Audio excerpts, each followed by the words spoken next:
สวัสดีครับชาวไบเกอร์ทุกคนแล้วก็สวัสดีไปยัง FC MotoGP นะครับเจอกันกับผมอีกแล้วเช่นเคยนะครับทุกคน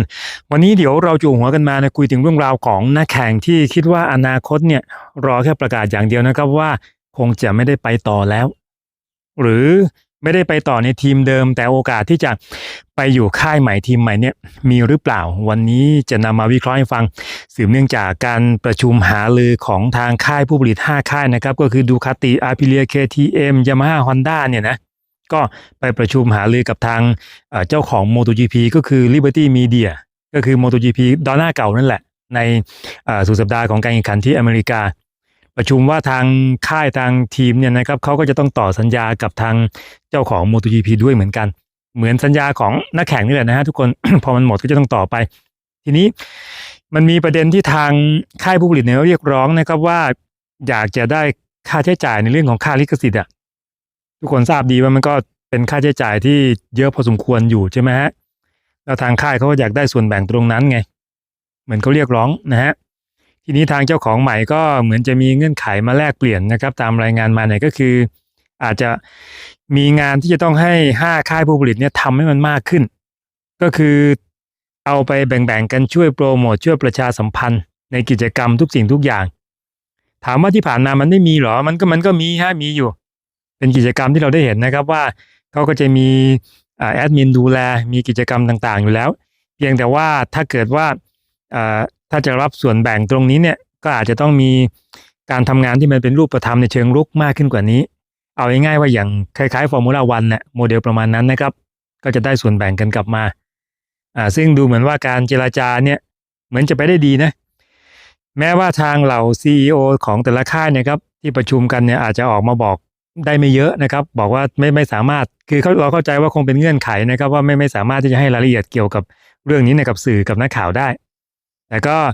มีทิศทางบวกก็เลยเข้าใจว่าไม่น่าจะมีปัญหาในเรื่องของ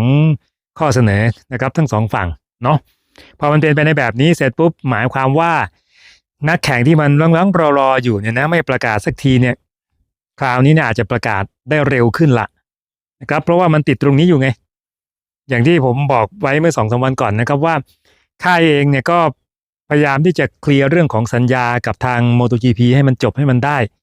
ก่อนที่จะมาเคลียร์สัญญากับทางนักแข่งมันจะต้องมีความชัดเจนในส่วนของตรงนั้นก่อนนะครับเพราะว่าก่อนที่จะเซ็นสัญญาอะไรออกไปเนี่ยใช่ไหมฮะมัน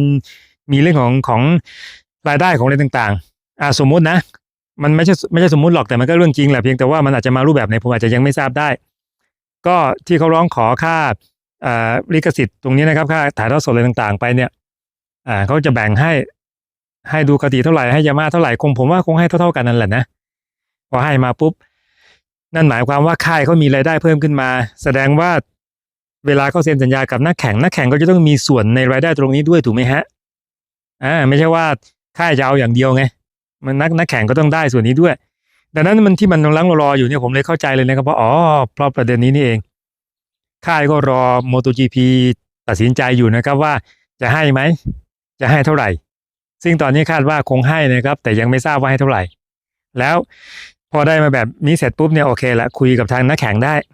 นะว่ามาร์คมาร์เก็ตไหนบอกรอตรงไหนอยู่อะไรยังไงอยู่อย่างเงี้ยทำไมบอก 99% แล้วมันขาดอะไรหรืออะไรอยู่ไม่ประกาศสักทีผมว่าในหลายๆอย่างอาจจะมีสิ่งนี้อยู่ด้วยนั่นแหละนะครับรวมทั้งคนอื่นๆด้วยนะครับแล้วการที่เราลุ้นนะครับว่าจะประกาศมาร์คมาร์เกสเมื่อไหร่เปโดรคอสตาจะมา KTM จะมาดูคาติประกาศเมื่อไหร่ควาตาราโรจะไป Honda ประกาศเมื่อไหร่เปโก้จะไปอาพิเลียประกาศได้เมื่อไหร่อเล็กซ์มาร์เกสจะไป KTM ใช่ไหมนะครับประมาณนั้นแล้วก็คนอื่นที่ผมยังไม่ได้กล่าวถึงซึ่งนะครับมันก็คงจะนี่แหละได้รายละเอียดตรงเรื่องของสัญญาตรงนี้แต่ทีนี้นะครับเมื่อจบกับตรงนี้แล้วในขณะเดียวกันคนที่จะไม่ได้ไปต่อก็จะถูกประกาศเช่นกันบีบหัวใจ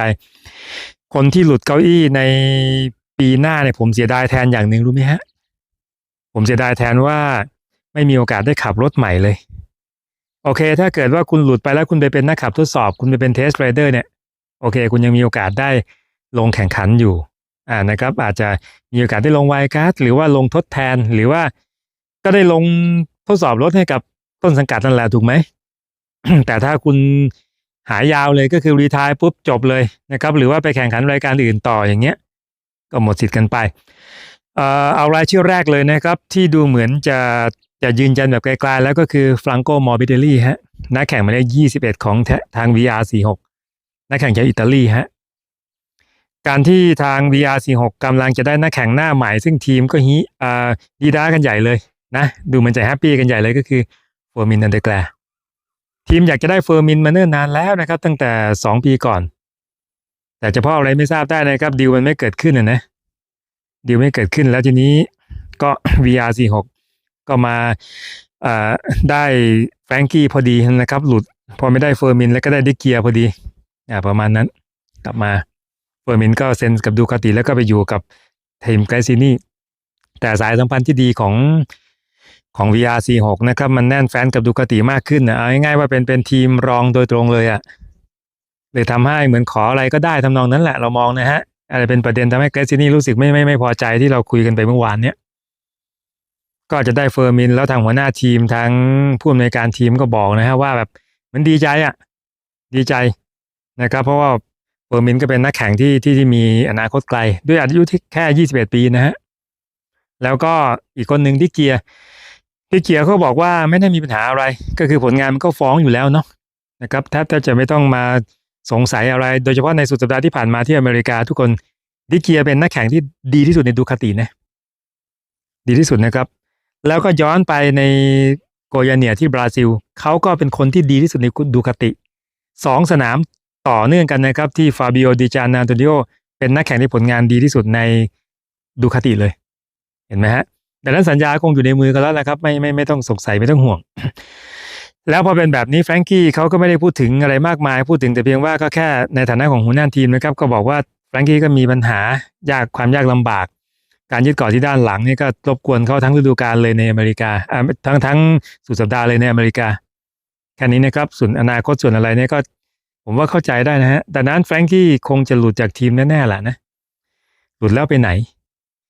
นักแข่งวัย31เช่นเขาวัย30บวกขึ้นไปเนี่ยผมว่าหางานยากนะถ้าคุณไม่เปรี้ยงจริงๆฮะหางานยากยิ่งคุณเป็นนักแข่งที่มีประสบการณ์สูงอยู่แล้วนะครับแล้วทีนี้ยิ่งจะต้องไปเจรจาแล้วในวันที่ผลงานมันดรอปแบบเนี้ยดูคติจริงอยู่นะครับว่าเป็นรถที่กำลังมีปัญหาอยู่แต่มันไม่ได้มีปัญหาถึงขั้นว่า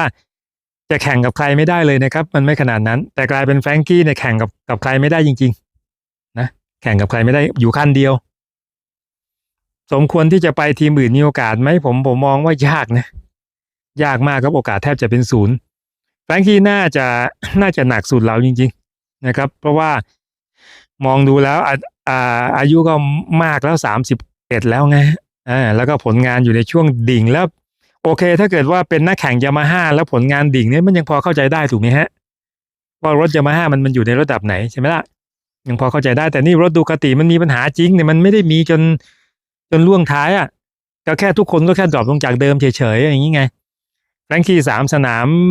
ปีที่แล้วใน3 สนามแรกมันก็ยังท็อป10ตลอดเลยนะจะบอกให้นะครับคะแนนสะสมยังจบกันที่4ที่5เลยในผ่านไป3 สนามทีนี้แฟรงกี้จบไปอาร์เร็กรินส์นะครับคนนี้ดูเหมือนแว่วๆมาว่าไม่ได้อยู่ในแผนของยามาฮ่าแล้วเจ้าตัวก็เหมือนจะยอมรับสภาพนะครับเหมือนจะยอมรับปัญหาของรินส์ก็น่าเห็นใจกว่าแฟรงกี้ตรงที่ว่ารถยามาฮ่าครับมันไม่ได้จริงๆมันไม่ได้แล้วจะทำยังไงล่ะถูกไหมแต่รินมันสะสมมาหลายอย่างไงทุกคนเราอย่าไปมองแค่3 สนามที่ผ่านมาเรามองรินส์ตอนเป็นสูบเรียงเมื่อปีที่แล้วแล้วก็ที่ผ่านมาใน2 ปีกับยามาฮ่าเป็นยังไงระดับมันไกลกันกับทางฟาบิโอควาตาโรเยอะมากฮะไกลกันเยอะแล้วยิ่งสุดสัปดาห์ที่ผ่านมาเนี่ยกลายเป็นคนที่มีปัญหาอยู่คนเดียวทั้งที่คนอื่นเขาก็ขับรถสเปคเดียวกันหมดนะยามาฮ่าเนี่ยรินเจอปัญหาหนักกว่าเพื่อนเลยฮะดังนั้นมันก็เลยฟังไม่ขึ้นนะครับถึงแม้ว่าจะมีเหตุผลเรื่องของตัวรถเข้ามาเกี่ยวข้องเนี่ยบางคนก็บอกเรียกร้องว่าเอารถดีๆให้สิใช่ครับแต่ทุกคนในยามาฮ่าเขาก็ไม่ได้ขับรถดีกว่ากันเลยนะจริงๆนะอย่างเด็กใหม่อย่างท็อปปาร์คอย่างเงี้ยทำผลงานจะแซงหน้าเข้าไปแล้วใช่ไหมก็เลยเป็นเหตุเป็นผลแล้วก็อาการบาดเจ็บที่มันเอาจริงๆมันรักษาแบบเหมือนมันไม่หายขาดสักทีนึงบางคนบอกกับผมว่าเพราะเขาเป็นวีแกนหรือเปล่าพี่ปุ้ยฮะผมก็ไม่มีข้อมูลในตรงนี้นะครับว่าการที่ ใครสักคนหนึ่งจะบริโภคแต่ผักไม่กินเนื้อสัตว์ทุกกรณีทุกประเภทเลยเนี่ยมันจะไปมีผลไหมโดยเฉพาะในเรื่องของการกีฬาเนาะที่จะต้องอาศัยพละกำลังความฟิตที่จะต้องอาศัยการบำรุงซ่อมแซมนะครับร่างกายอาหารการกินอะไรมันจะมีผลหรือเปล่าไม่มากก็น้อยก็อาจจะมีอยู่บ้างหรือเปล่าไม่แน่ใจเหมือนกันหลอมรวมทุกสิ่งทุกอย่างนะครับรินส์ก็แม้ว่าจะเรื่องรถนะครับเมื่อเทียบกับแฟรงกี้จะใช้บริบทนี้เดียวกันไม่ได้แต่ในมองในภาพรวมรินส์ก็แทบจะเป็นศูนย์นะครับโอกาสที่จะได้ไปต่อแล้วก็โอกาสที่ทีมอื่นจะสนใจนี่มีไหมรินส์เป็นนักแข่งที่30เหมือนกันนะฮะ30เหมือนกันผมว่าน่าจะยากอยู่ฮะแต่การจะไปอยู่ในทีมงานทดสอบเนี่ยอันนี้ผมก็ว่ามันก็ไม่แน่เหมือนกันมันก็ไม่แน่แต่แฟรงกี้เรื่องของการอยู่ในทีมงานทดสอบก็น่าจะจบนะประตูน่าจะปิดทุกทางนะครับสำหรับแฟรงกี้นะฮะแต่รินส์คงจะมีเรื่องของทีมงานทดสอบที่คิดว่ายามาฮ่าเขาจะบรรจุอีกคนนึงเข้าไปหรือเปล่ายังไม่ทราบไม่รู้นะตรงนี้ฮะอีกครั้งคนหนึ่งใครบ้างมาร์ควินยาเลสเพิ่งไปผ่าตัดมาน็อตมันเคลื่อนนะครับน็อตที่ยิงเป็นน็อตสกรูยิงแผ่นเพลทดามกระดูกที่มันหักอยู่ไหล่ซ้ายเอาไว้อะเหลือเวลาอีกเท่าไหร่ประมาณ2 สัปดาห์นะจากนี้ไปเนี่ยสนามที่4ก็จะมาวันที่26ก็เหลือ24วันนะครับประมาณไม่ใช่2 สัปดาห์สิถ้า24วันมันก็3 สัปดาห์ขออภัย3 สัปดาห์บางคนบอกกับผมมาว่าสบายนะครับฟื้นตัวทันอยู่แล้วแต่ก็หวังเช่นนั้นนะครับเพราะว่าวินยาเลสก็เรื่องของสัญญาเนี่ยมันก็น่าห่วงตรงที่ว่ามันเป็นนักแข่งที่อายุ30ขึ้นประเด็นแรกประเด็นที่2ก็คือ2 สนามก่อนที่จะผ่าตัดเนี่ยก็คือยากลำบากมากนะฮะยากลำบากจริงๆพอเป็นในแบบนี้แล้วมีอาการผ่าตัดเข้ามาอีกเลยเราก็เลยไม่รู้นะครับว่าผลงานการกลับมาหลังจากผ่าตัดนี่มันจะเป็นยังไงนี่แหละก็เลยงงอยู่ทุกคนขออภัยนะครับไอ้คนพวกขับรถมันบีบแต่ทำไมก็ไม่รู้นะ เอาไม่น่าจะใช่ปัญหาเราน่าจะบีบแบบขำๆเพราะบีบกันแบบนี้กันบ่อยผมเข้าใจว่าเสียงมันจะดังแซดเข้าไปในไมค์เยอะมากนะครับเสียงบีบแต่อย่างเงี้ยบางทีก็เมาเหล้าเมายาแล้วที่ผมเห็นมานะแล้วก็บีบอยากหนังสติ๊กยิงไปเหลือเกินนะฮะจังหวะอย่างงี้นะมาว่ากันต่อฮะขออภัยนะฮะจริงผมก็รำคาญจริงมันบีบกันได้ทุกวันนะแต่วันนี้มันมาบีบตรงที่ไอ้นี่พอดีไงบีบตรงที่อัดคลิปคุยกับเพื่อนๆอยู่พอดีนะครับทีนี้มาในส่วนของทางวินยาเลสกันต่อนะครับวินยาเลสก็ความเสี่ยงตรงที่ว่า1ละทีมเขาเนี่ยมีโอกาสที่จะย้ายนะฮะคือเป็นข่าวนะแต่จะย้ายหรือไม่ย้ายนั่นอีกรอลุ้นอีกทีมีโอกาสจะย้ายออกจาก KTM เพื่อไปอยู่กับ Honda พอไปเปลี่ยนค่ายย้ายทีมในแบบนี้มันก็มีโอกาสนะครับที่เขาว่าจะเอานักแข่งคนใหม่เข้าสู่ทีมหรือเขาจะเอานักแข่งนะครับอาจจะเป็นนักแข่งคนเดิมที่อยู่กับHonda หรือเปล่าเพราะว่าก็ไปใช้เครื่องยนต์ของทาง Honda แล้วไงนะฮะพอไปใช้ตรงนั้นแล้วมันก็เลยทำให้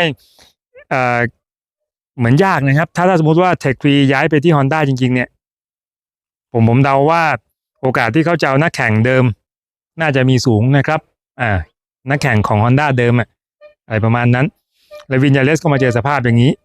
แต่สถานการณ์ผมคิดว่าอาจจะยังไม่ได้เลวร้ายเท่าแฟรงกี้นะฮะเพราะว่าอะไรเพราะว่าก็มีเรื่องของอาการบาดเจ็บเข้ามาเกี่ยวข้องก็เลยมองว่าถ้ากรณีของถ้าเขายังไม่ตัดสินนะสมมติว่าทีมอาจจะวางไว้ครึ่งทางอย่างเงี้ยก็อาจจะบอกว่าโอเคเข้าใจวินยาเลสนะว่าที่ผ่านมานี่บาดเจ็บอะไรอย่างเงี้ยก็เลยหน่อยนึงแต่ของรินส์เนี่ยผมว่าจะอ้างเรื่องของอาการบาดเจ็บก็ไม่ได้ของแฟรงกี้ก็เหมือนกันแม้ว่าจะมีอุบัติเหตุมีอะไรอยู่แต่ของวินยาเลสเรื่องของอาการบาดเจ็บน่าจะอันนี้กว่าก็เลยมองว่านิดๆละนะครับทางรอดนิดๆนะทั้งหมดทั้งปวงก็ต้องลุ้นนะครับว่าเขามีเวลาที่จะมองที่จะประเมินผลงานเนี่ย เท่าไหร่กันบ้างอะไรอย่างเงี้ยไงนานแค่ไหนโควต้ากี่สนามอะไรอย่างเงี้ยไงที่ผ่านไป3 สนามแล้วก็แจ็คมิลเลอร์นะครับแจ็คมิลเลอร์นี่เอาจริงๆบางท่านบอกกับผมว่าพี่ปุ้ยไหนบอกได้ข่าวมาแล้วว่าแจ็คแอบไปเซ็นแล้วผมยังไม่ได้ข่าวนะแต่ที่มีข่าวจริงๆก็คือเขาเอาอีซานเกวาล่าเนี่ยขึ้นมาจ่อแล้วอีซานเกวาล่าคือใคร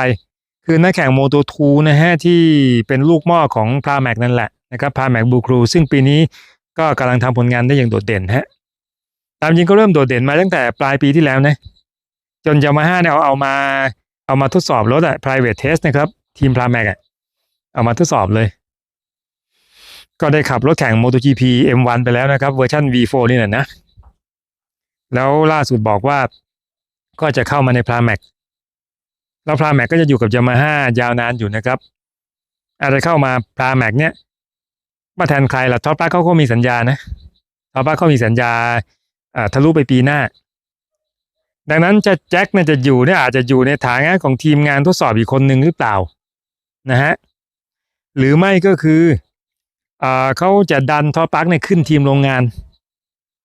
เขาจะดันท็อปปาร์คขึ้นทีมโรงงานแล้วเขาจะเอาแจ็คมิลเลอร์อยู่ตรงนี้ประกบคู่กับอิซานเกลวาร่าถ้ามาแผนเนี้ยก็คือแจ็คก็จะอยู่รอดแต่ผมคิดว่าถ้าเกิดว่าฟาบิโอ ควาตาโร่ไป Honda ตามข่าวลือจริงๆซึ่งโอกาสค่อนข้างสูงจะเป็นไปได้เชียวเหรอนะครับที่เขาจะเอาแค่ท็อปลักเนี่ยยืนพื้นอยู่คนเดียวในค่ายนะดังนั้นทางรอดของแจ็คเนี่ยก็เลยดูเหมือนอาจจะมีมากกว่า3คนที่เหลือนะฮะถ้าด้วยเหตุด้วยผลเนี่ยคือตรงนี้มันสำคัญนะตรงที่ว่ามันเป็นรถยุคใหม่แล้วมันเป็นรถยังเป็น V4 อยู่นะครับนะYamaha ทำ V4 มาได้แค่ปีเดียวนะปีนี้จะเอารถปีนี้ไปเป็นต้นแบบนะครับไปเป็นข้อมูลในการอ้างอิงกับรถใหม่ปีหน้า850 cc ดังนั้นถ้าจะเหลือแค่ท็อปปาร์คนี่ผมว่ามันก็อาจจะไม่สมเหตุสมผลเท่าไหร่นักแต่ถ้าเกิดว่าเหลือแจ็คไว้เนี่ยแม้ว่าผลงานของแจ็คโอเคถ้าว่ากันตามผลงานคือไม่ผ่านจริงๆฮะแต่เราไม่รู้ว่าYamahaเนี่ยวางแผนวางเกมกับแจ็คไว้ยังไงว่าเน้นที่ผลงานการพัฒนารถหรือเปล่านะครับมันก็เลยทำให้ผลงานในสนามก็อาจจะเป็นอีกแบบนึงมันไม่เหมือนกันนะทุกคนนะการที่มีเขาเรียกว่าอะไรนะคือแบบว่ามุ่งเน้นให้มาเก็บ Data ข้อมูลกับมุ่งเน้นหาเซตติ้งเพื่อที่จะแข่งขันให้ได้ดีที่สุดเนี่ยบางทีมันก็เป็นคนละส่วนกันอยู่อย่างนี้ไงดังนั้นผมคิดว่าประเด็นนี้แจ็คนะครับน่าจะมีโอกาสมากกว่า3คนที่ผมเอ่ยมานะครับแม้ว่าจะถ้าวัดกันด้วยผลงานก็คือไม่น่ารอดเรื่องของผลงานแต่พอมามองเรื่องของข้อมูลเรื่องของปีหน้Yamahaถ้าจะเหลือปล่อยท็อปปาร์คซึ่งมีประสบการณ์แค่ปีเดียวเนี่ยเอาไว้เนี่ยก็ดูจะเสี่ยงอยู่นะครับกี่คนแล้ว4คนแล้วพอหรือยังถ้า4คนเนี่ยราอูล เฟอร์นันเดสทำไมถึงมีข่าวว่าจอห์นเมียถ้าหลุดจาก Honda ไปจะไปแทนเขาเฟอร์นันเดสผลงานดรอปลงจริงๆนะครับในปีใน2สนามที่ผ่านมาในบราซิลแล้วก็อเมริกาแต่ดรอปยังไงก็อยู่ในท็อป10อยู่นะอยู่ในท็อป10อยู่ครับโอเคเป็นความจริงที่ว่ารถอาปิเลียของเขาเนี่ยติดลมบนมาตลอด1 2 3เลยเขาเองก็น่าจะติดลมบนบ้างนะฮะแต่กลายเป็นว่าอยู่ๆมาแป๊กมาสะดุดนะครับที่บราซิลแล้วก็ที่อเมริกาเนี่ย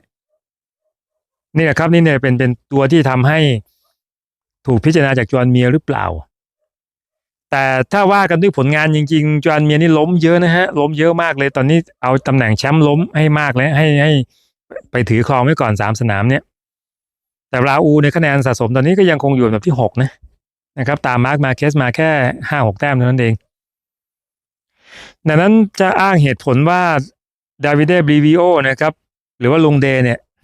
หัวหน้าทีมแทร็กเฮาส์เนี่ยอยากจะได้จอห์นเมียร์หรือเปล่าคืออยากได้จริงเปล่าผมไม่รู้หรอกแต่เอาจริงคนที่จะเอามาได้ผมว่าคนที่ตัดสินใจก็คือเจ้าของทีมจัสตินมาร์กนะฮะผมว่าจัสตินเขาพอใจกับราอูนะผลงานเป็นใครผมก็ว่าพอใจนะแต่มองไปที่จอห์นเมียร์ถามว่าขับแบบนี้แล้วมีลุ้นคะแนนมีลุ้นอะไรต่างๆก็คือไม่ล้มก็ได้คะแนนอะไรเงี้ยโอ้โหทุกคนครับบริบทของ Honda กับอาปิเลียมันต่างกันนะ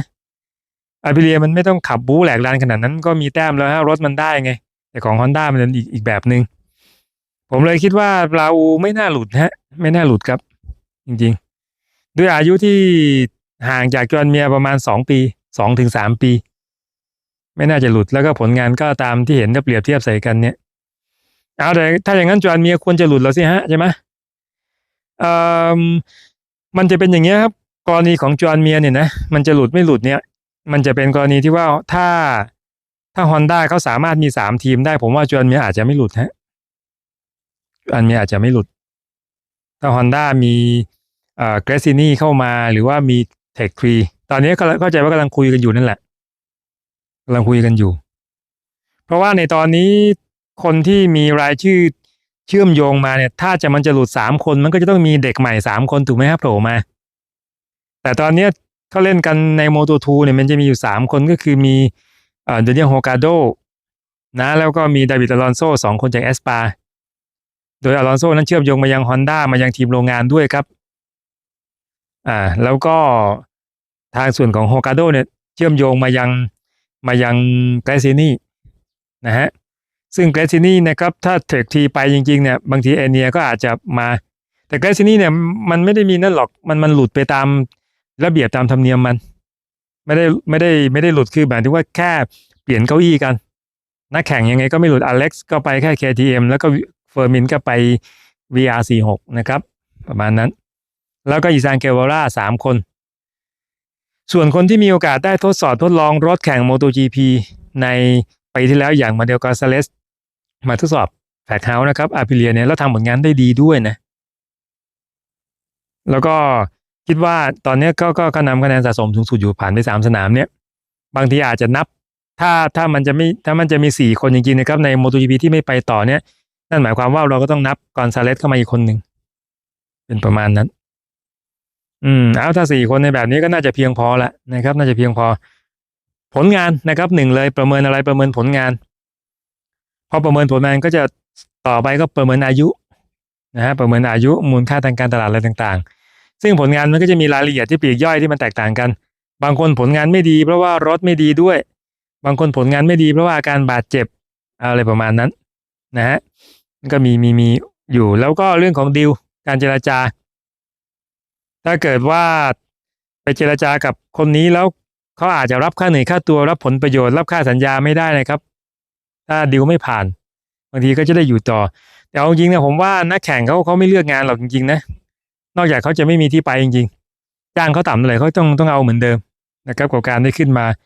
หรือนอกจากว่าจะเป็นพวกดาวรุ่งหรือเราอาจจะมองอลอนโซหรือฮอกาโดนักแข่งพวกนี้อายุแค่20นะฮะถ้าเขามองว่าโอ้ยจ่ายน้อยเกินไปว่ะอย่างนั้นปีหน้าเขามาคุยกันเดี๋ยวอยู่ Moto2 ต่ออะไรเงี้ยถ้าเป็นไปในแบบนี้ก็โอเคก็จะปลดบล็อกหายใจหายคอได้คล่องไปอีกต่อหนึ่งนะครับจากที่จะหายไป4ก็อาจจะแค่2คนอะไรประมาณนี้นะเอาละนะครับข่าวลือก็บอกกันมาแต่รายละเอียดที่มันเป็นเรื่องของสัญญาระหว่างค่ายผู้ผลิตนะครับ5ค่ายกับทาง MotoGP เนี่ยอันนี้ยืนยันชัดเจนนะครับว่าประชุมหารือกันแล้วก็เหมือนทุกอย่างจะแฮปปี้ผมก็หวังแหละนะมันเงียบนะครับมันเงียบผมก็เข้าใจว่ามันหงอยเหงาเนาะอากาศร้อนมันชวนเบื่อชวนอะไรเหลือเกินในช่วงเวลานี้ F1 ก็ไม่มีนะครับ World Superbike ก็หายไปเราจะกลับมาเจอกันอีกทีนู่นนะ24นู่นสำหรับ MotoGP นะวันนี้ก็วันที่2อ่ะอีกตั้ง22วันเหลือเวลาทั้ง3สัปดาห์ อย่างน้อยก็เอาข่าวอะไรมาหน่อยนะครับมาประกาศสักคนหนึ่งหน่อยเถอะรออยู่มาลุ้นกันครับว่าใครจะประกาศก่อนเพื่อนมองว่าใครนะค่อยคุยกันต่อนะครับในพรุ่งนี้สวัสดีครับ